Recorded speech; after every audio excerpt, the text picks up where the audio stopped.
A paz do Senhor, queridos, aqui Pastor Elcio Rodrigues, chegando para o estudo de mais uma lição da Escola Bíblica Dominical.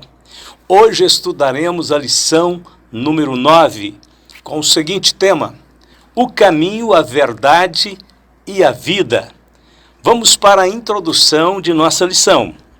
O Senhor, que já havia pregado às grandes multidões, agora, de forma impressionante, escolhe falar exclusivamente aos seus discípulos mais íntimos. O Senhor fez da ceia o momento de maior intimidade entre ele e os seus seguidores. Esta é a razão por que não podemos ficar fora da ceia do Senhor. Durante a celebração, Jesus explicou aos seus discípulos que o seu ministério terreno estava chegando ao fim. Naquela mesma noite, ele seria preso e no dia seguinte seria julgado e condenado à morte. Dos capítulos 13 ao 18 de João, temos as últimas palavras de Jesus que foram proferidas entre o cenáculo e o Monte das Oliveiras. O Senhor sabia que as horas que restavam antes da sua prisão eram muito preciosas. Cada palavra tinha que ser cuidadosamente dirigidas às maiores necessidades de seus discípulos. Ele conhecia a fragilidade de cada um. E depois de estarem seguindo o Senhor por um pouco mais de 3 anos, os discípulos ainda perguntavam: qual será a nossa recompensa? Qual é o endereço do céu? Como viver sem a presença física de Jesus?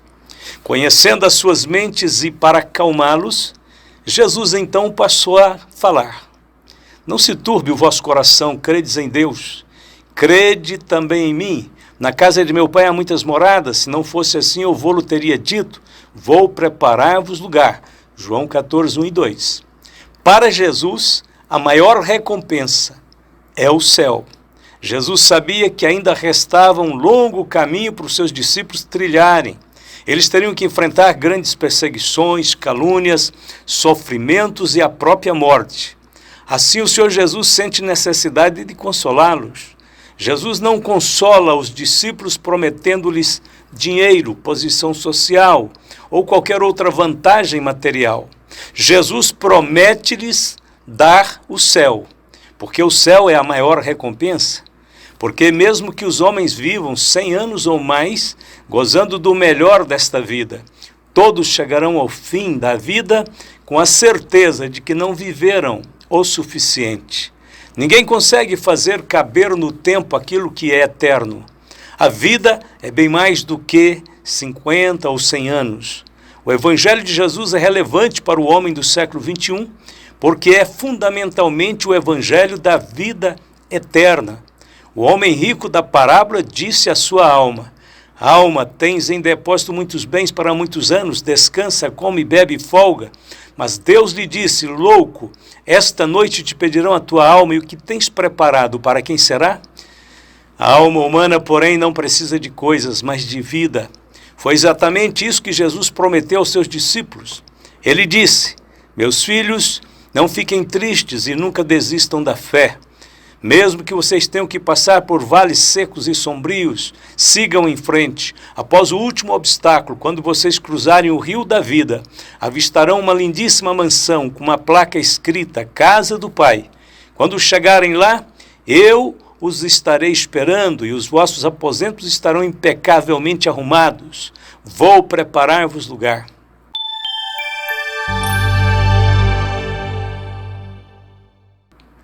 Ponto de número 1. Consolo e promessa do Senhor Jesus. O caminho, a verdade e a vida. Logo que Jesus concluiu as primeiras informações sobre a casa do Pai, ele disse: mesmo vós sabeis para onde vou e conheceis o caminho? Ao que Tomé respondeu: Senhor, nós não sabemos para onde vais, como podemos saber o caminho? De acordo com a tradição judaica, existem 3 céus. O primeiro, o céu atmosférico ou meteorológico, que se refere ao espaço onde formam as nuvens e os pássaros voam. O segundo céu é o céu planetário ou astronômico, onde estão os planetas e as estrelas. E o terceiro céu, segundo a concepção judaica, é o céu metafísico, transcendente e espiritual, também chamado de terceiro céu, paraíso ou casa do Pai. A missão redentora e mediadora de Jesus é única e exclusiva. Não existem vários caminhos para o céu, mas apenas um caminho. Jesus abriu o novo e vivo caminho para o santuário celestial pelo seu sangue. Além de ser o sacrifício perfeito, Jesus também assumiu a posição de o grande sacerdote sobre a casa de Deus, Hebreus 10, 19 a 21. Consolo no cenário de angústia. Filhinhos, ainda por um pouco estou convosco. Vós me buscareis, e como tinha dito aos judeus, para onde eu vou, não podeis vós ir. Eu vou-lo digo também agora. João 13:33. É evidente que Jesus estava angustiado. O nosso Senhor tinha plena consciência de que estava aproximando-se a hora da sua entrega nas mãos dos homens. Em menos de 20 horas, tudo o que fora predito a respeito de sua morte se cumpriria. Mas, surpreendentemente, mesmo neste contexto de tensão e dor, Jesus dirige palavras confortadoras aos seus discípulos. Jesus revela que o sofrimento pelo qual iria passar traria o bem para todos. Assim sendo, aquilo que parecia uma derrota era, na verdade, uma vitória. Um fim trágico transformaria-se num glorioso começo. Uma promessa gloriosa. Se me amardes, guardareis os meus mandamentos, e eu rogarei ao Pai, ele vos dará outro Consolador para que fique convosco para sempre. O Espírito da verdade que o mundo não pode receber, porque não vê, nem o conhece, mas vós o conheceis, porque habita convosco e estará em vós. Não vos deixarei órfãos, voltarei para vós. João 14, 16 e 18. Jesus tinha dito que voltaria ao céu e que os seus discípulos não mais teriam a sua presença física. A pergunta então é esta: como viveremos sem a presença física de Jesus? Sem dúvida era uma grande interrogação na mente dos discípulos. Para resolver este problema, o Senhor prometeu-lhes o Espírito Santo. Dos capítulos 14 a 16, Jesus falou muita coisa sobre o Espírito Santo. A promessa do Espírito Santo era ele seria a maravilhosa fonte de sustentação e consolo. Jesus quer que a nossa maior esperança seja o céu e que a nossa maior fonte de consolo e de força seja o Espírito Santo. Não é difícil ser cheio do Espírito Santo. Basta concentrarmos nossos objetivos nas coisas celestiais e guardar a palavra do Senhor. Jesus respondeu e disse-lhe: se alguém me ama, guardará a minha palavra e meu Pai o amará. E viremos para ele e faremos nele morada. João 14, 23.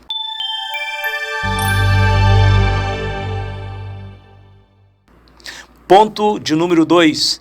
Dúvidas, incertezas e enganos no caminho com Cristo. A dúvida de Tomé. Disse-lhe Tomé: Senhor, nós não sabemos para onde vais, e como podemos saber o caminho? Tomé teve a coragem de manifestar a sua dúvida, porque a sua dúvida era sincera. Temos que entender que não é pecado ter dúvida, desde que essa dúvida seja sincera. Jesus não repreendeu Tomé. Ao contrário, o mestre aproveitou o ensejo da dúvida de Tomé para fazer uma grande revelação sobre o seu caráter divino. As incertezas de Pedro e Felipe. Disse-lhe Simão Pedro: Senhor, para onde vais? Jesus lhe respondeu: para onde eu vou, não podes agora seguir-me, mas depois me seguirás. João 13:36. Pedro tinha feito basicamente a mesma pergunta para Jesus. Ele também não compreendia totalmente sobre o lugar para onde Jesus estava indo. Felipe também tinha dúvidas. No capítulo 14, verso 8, ele pediu: Senhor, mostra-nos o Pai, o que nos basta. Não havia diferença entre eles. Todos tinham suas próprias dúvidas pessoais. E nós não somos diferentes. Certamente, todos nós enfrentamos dúvidas e conflitos teológicos. Porém, não podemos desistir, porque somente Ele é a verdade. É a verdade que pode nos esclarecer, nos iluminar e nos dar a certeza sobre as realidades celestiais. Pedro escreveu, pelo que também na Escritura se contém: eis que ponho em Sião a pedra principal da esquina, eleita e preciosa, e quem nela crer não será confundido. 1 Pedro 2,6. Esta é a resposta. Se permanecermos em Cristo, não seremos confundidos. O engano de Judas Iscariotes. Tendo Jesus dito isso, turbou-se em espírito e afirmou, dizendo: na verdade vos digo que um de vós me há de trair. João 13, 21. O conflito de Judas era infinitamente mais sério que os conflitos dos demais apóstolos. Judas havia acompanhado Jesus por todo aquele tempo, mas não conseguia guardar os seus ensinamentos no coração. E por isso ele não conseguia também crer no Filho de Deus como Senhor e Salvador. Judas esperava que Jesus fosse apenas um libertador político, que livraria Israel da opressão romana. Alguns acreditam que Judas entregou Jesus à prisão a fim de instigá-lo a rebelar-se contra o sistema político e religioso que dominava naqueles dias. Se Judas conhecesse a palavra de Deus, ele saberia que Jesus não estava ali para cumprir o ministério de um guerreiro, mas o ministério da ovelha muda. Ele foi oprimido, mas não abriu a boca. Como um cordeiro foi levado ao matadouro, e como a ovelha muda perante seus tosqueadores, ele não abriu a boca. Isaías 53, 7. Ao alimentar um espírito indiferente e mundano, Judas abriu brechas para Satanás. João registrou este evento sem fazer qualquer juízo de valor. Ele disse: tendo Jesus dito isso, turbou-se em espírito e afirmou, dizendo: na verdade vos digo que um de vós me há de trair. Então os discípulos olhavam uns para os outros sem saberem de quem ele falava. Ora, um de seus discípulos, aquele a quem Jesus amava, estava reclinado no seio de Jesus. Então Simão Pedro fez sinal a este, para que perguntasse quem era aquele de quem ele falava. E inclinando-se ele sobre o peito de Jesus, disse-lhe: Senhor, quem é? Jesus respondeu: é aquele a quem eu der o bocado molhado. E molhando o bocado, o deu a Judas Iscariotes, filho de Simão. E após o bocado, entrou nele Satanás. Diz, pois, Jesus: o que fazes, faze-o depressa. E nenhum dos que estavam assentados à mesa compreendeu a que propósito lhe dissera isto. Porque como Judas tinha bolsa, pensavam alguns que Jesus lhe tinha dito: compra o que nos é necessário para a festa, ou que desse alguma coisa aos pobres. E tendo Judas tomado o bocado, saiu logo. E era já noite. João 13, 21 a 30. Jesus sabia desde o princípio o que Judas Iscariotes faria. Jesus disse a seus discípulos: não vos escolhi eu em número de 12? Contudo, um de vós é diabo. João 6,70. Jesus havia dito que Judas Iscariotes não estava limpo, ou seja, não havia nascido de novo e os seus pecados não tinham sido perdoados. Disse-lhe Jesus: aquele que está lavado não necessita de lavar senão os pés, pois no mais todo está limpo. Ora, vós estáis limpos, mas não todos, porque bem sabia ele quem o havia de trair, por isso disse: nem todos estáis limpos. João 13, 10 e 11. Os demais discípulos não tinham ideia de que Judas Iscariotes nutria pensamentos traiçoeiros. Ninguém suspeitava de Judas. Ele era um membro de confiança do grupo. Mesmo quando Jesus disse a Judas: o que pretendes fazer, faze-o depressa. E Judas deixou a última ceia, os outros à mesa simplesmente acharam que Judas tinha sido enviado por Jesus para comprar mais comida ou fazer alguma coisa diferente, como dar uma esmola lá fora. Judas Iscariotes traiu o Senhor com um beijo e depois, tocado de remorso, devolveu as 30 moedas de prata aos principais sacerdotes e aos anciãos. Aprendemos que o remorso não é igual ao arrependimento. Em vez de pedir perdão a Jesus, Judas retirou-se e foi enforcar-se. Judas Iscariotes cumpriu a profecia do Salmo 41, verso 9. Até o meu amigo íntimo, em quem eu confiava, que comia do meu pão, levantou contra mim o calcanhar, conforme está em João 13, 18. Judas foi totalmente responsável por suas ações. Jesus disse: o Filho do Homem vai como está escrito a seu respeito, mas ai daquele por intermédio de quem o Filho do Homem está sendo traído. Melhor lhe fora não haver nascido. Mateus 26, 24. A trágica experiência de Judas Iscariotes acendeu-nos um sinal de alerta. Não podemos brincar com a ideia de seguir a Cristo de forma leviana. O nosso compromisso com Deus deve ser levado a sério para não incorrermos nos mesmos erros que levaram outros ao fracasso. Estamos vivendo num tempo em que muitos estão negligenciando a luz que já receberam. E isto é muito perigoso. A Bíblia diz, e como eles se não importaram de ter conhecimento de Deus, assim Deus os entregou um sentimento perverso para fazerem coisas que não convêm, estando cheios de toda iniquidade, prostituição, malícia, avareza, maldade, cheios de inveja, homicídio, contenda, engano, malignidade, sendo murmuradores, detratores, aborrecedores de Deus, injuriadores, soberbos, presunçosos, inventores de males, desobedientes ao pai e à mãe, nécios e infiéis nos contratos, sem afeição natural, irreconciliáveis, sem misericórdia, os quais, conhecendo a justiça de Deus, que são dignos de morte os que tais coisas praticam, não somente as fazem, mas também consentem aos que as fazem. Romanos 1, 28 a 32. Provavelmente foi este o mau caminho que Judas escolheu para trilhar. Ponto de número 3. Caminho, verdade e vida. De acordo com tradições judaicas, a entrada do tabernáculo de Moisés era conhecida como o caminho, o lugar santo como a verdade e o lugar santíssimo como a vida. A declaração de Cristo certamente trouxe grande impacto espiritual sobre os seus ouvintes, e todos entenderam que Cristo se autoproclamava como sendo a perfeita e mais completa revelação de Deus aos homens. O que de fato Jesus queria dizer quando afirmou, eu sou o caminho, a verdade e a vida?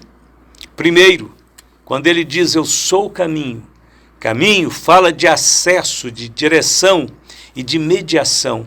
É nesse sentido que a metáfora do caminho é entendida com respeito a Jesus.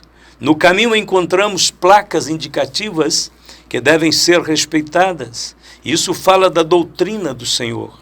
Muitos querem andar pelo caminho, mas sem observar as suas regras. A Bíblia diz, aquele que diz que está nele, também deve andar como ele andou, 1 João 2,6. Não é difícil reconhecer os caminhantes da estrada celestial. Basta observarmos os seus olhares. Para onde eles olham? O Senhor disse, olhai para mim e sereis salvos, vós todos os termos da terra, porque eu sou Deus e não há outro. Isaías 45, 22. A Bíblia não diz que devemos observar aqueles que andam pelo caminho, mas a Bíblia diz, observa o caminho. Está escrito, o destruidor está já diante de ti, guarda a tua fortaleza, observa o caminho, esforça os lombos e fortalece muito o teu poder. Naum capítulo 2, verso 1. Por que temos que ter zelo espiritual para seguir o Senhor? Primeiro, porque sabemos que Ele é a porta estreita e o caminho apertado. Mateus 7,14. Por isso devemos segui-lo numa atitude de esforço e perseverança. Segundo, devemos seguir o Senhor, porque nem todos escolhem segui-lo. Mateus 7,13. Isso significa que não podemos nos deixar impressionar pela maioria. E terceiro, porque não há opções, Ele é o único caminho. E em nenhum outro há salvação, porque também debaixo do céu nenhum outro nome há dado entre os homens pelo qual devamos ser salvos. Atos 4,12. Quando Jesus disse, eu sou a verdade. Verdade é aquilo que é certo, sincero, justo e sem mistura. Muitos, como Pilatos, questionam a verdade, mas não estão dispostos a conhecer a verdade. Jesus é a plena encarnação da verdade. Jesus é a verdade absoluta. Ele não nos deixou num mar de dúvidas, onde nada podemos saber, não. Ao contrário, Ele nos mostrou a vontade de Deus de forma clara e absoluta. A sua palavra não consistia meramente de ideias abstratas e etéreas, mas Ele falava de princípios concretos e eficazes, capazes de moldar o nosso modo de pensar e agir. Jesus ensinou sobre o mundo visível, sobre o mundo invisível, sobre o céu, sobre o inferno, sobre Deus, sobre Satanás, sobre o presente, sobre o porvir, sobre a vida, sobre a morte e sobre a vida eterna. Em todos os tempos e lugares o seu ensino é verdadeiro. A tua justiça é uma justiça eterna e a tua lei é a verdade. Salmo 119, 142. A tua palavra é a verdade desde o princípio e cada um dos teus juízos dura para sempre. Salmo 119, 160. Não existe um ponto neutro entre a verdade e a mentira. Quem rejeita a verdade fica exposto ao poder persuasivo da mentira. Temos a liberdade de aceitar ou rejeitar as palavras de Cristo. Se o homem desprezar o conhecimento de Deus, Deus enviará a operação do erro para que creiam na mentira e sejam julgados. Muitos perecerão eternamente porque amaram e cometeram a mentira. Apocalipse 22:15. É importante entender que Deus quer que todos os homens se salvem e venham ao pleno conhecimento da verdade. Conforme lemos, isso é bom e aceitável diante de Deus, nosso Salvador, o qual deseja que todos os homens sejam salvos e cheguem ao pleno conhecimento da verdade. Porque há um só Deus e um só mediador entre Deus e os homens, Cristo Jesus, homem. 1 Timóteo capítulo 2, de 3 a 5. Quando Jesus disse, eu sou a vida, nós lembramos que a presença de Deus enchia o lugar santíssimo do tabernáculo e por isso aquele lugar era conhecido como lugar da vida. Tudo no tabernáculo apontava para Cristo. Cristo provou ser vida, ressuscitando os mortos e prometendo aos seus seguidores a vida eterna. Disse-lhe Jesus, eu sou a ressurreição e a vida, quem crê em mim, ainda que esteja morto, viverá, e todo aquele que vive e crê em mim nunca morrerá. Crês tu isso? João 11, 25 e 26.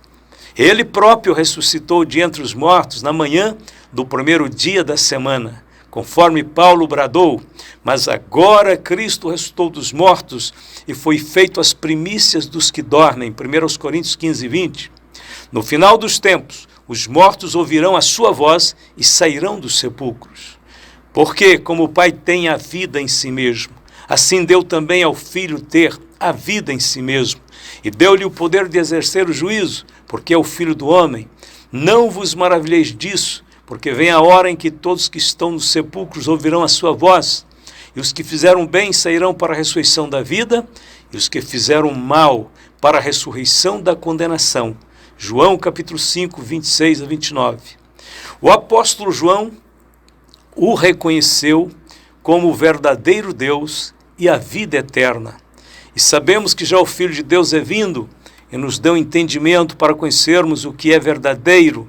E no que é verdadeiro estamos, isto é, em seu Filho Jesus Cristo. Este é o verdadeiro Deus e a vida eterna. 1 João 5, 20.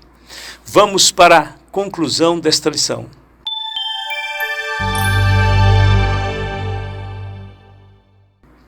A declaração de Jesus em João 14, 6 mudou a história. O caminho não é uma religião. A verdade não é uma filosofia. A vida não é simplesmente uma existência. O caminho, a verdade e a vida é uma pessoa. Jesus Cristo é a origem e a razão de tudo o que existe.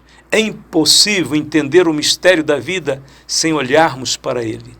Porque nele foram criadas todas as coisas que há nos céus e na terra, visíveis e invisíveis, sejam tronos, sejam dominações, sejam principados, sejam potestades. Tudo foi criado por ele e para ele. E ele, antes de todas as coisas, e todas as coisas subsistem por ele. Colossenses 1, 16 e 17. Brevemente, Deus fará com que todo o universo congregue em torno de Cristo, descobrindo-nos o mistério da sua vontade, segundo o seu beneplácito, que propusera em si mesmo, de tornar congregar em Cristo todas as coisas, na dispensação da plenitude dos tempos, tanto as que estão nos céus, como as que estão na terra. Aos Efésios, capítulo 1, verso 9 e 10.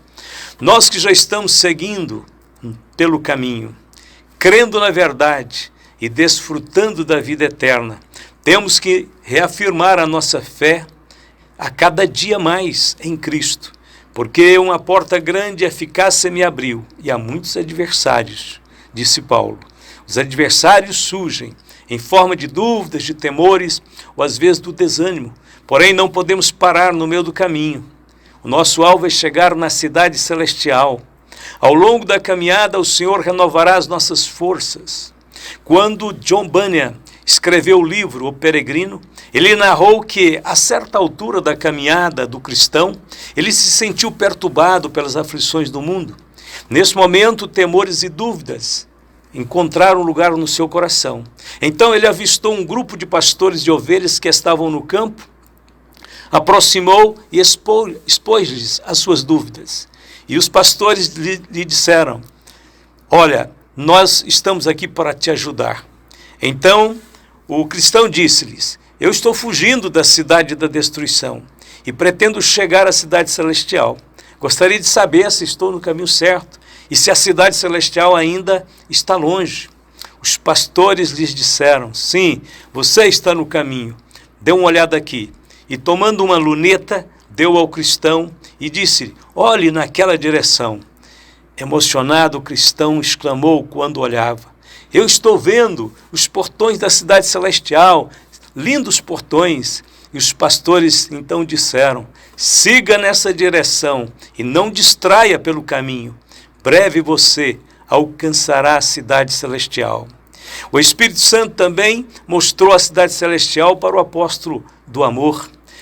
E levou-me em espírito a um grande alto monte e mostrou-me a grande cidade, a cidade de Jerusalém, a santa Jerusalém, que de Deus descia do céu, e tinha a glória de Deus. A sua luz era semelhante a uma pedra preciosíssima, como a pedra de jaspe, como o cristal resplandecente, Apocalipse 21, 10 e 11. Queridos irmãos, eu tenho certeza que o Senhor está nos mostrando nesses dias a cidade celestial.